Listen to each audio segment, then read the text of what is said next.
So I'm just reading an article on the CPC this morning. And the article is based on a survey done, quite a wide survey done in China.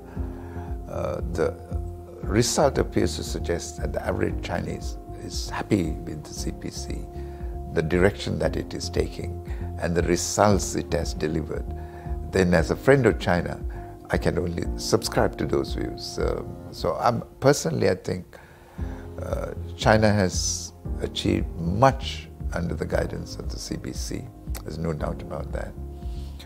And China has maintained a position of a single united state, a unitary state. It has become a global power to be reckoned with influence not only in the region but around the world. So the CPC has achieved much for China. CPC being the dominant factor in China's politics, as social life, as well as economics. There is much to be gained by Sri Lankans becoming familiar with the way the CPC operates in this country. So I would suggest that we need to establish warmer relations than what we have now with the CPC. We're very happy that China will be modernized by 2035 because Sri Lanka is a small country but a very ambitious developing country. Just needs to sit on the slipstream of the Chinese aircraft. We will benefit. China's economy is growing. Even with the pandemic, it is growing.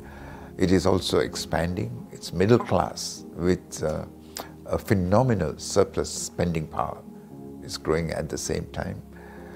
So the potential for Sri Lanka as a small developing country is there, and we need to work on exploiting it.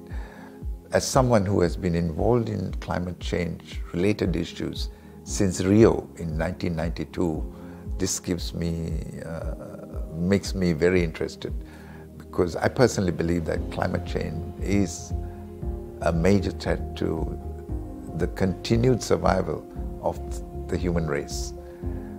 Unless we deal with it effectively now, there may not be a world as we know it for the next generation and the following generation.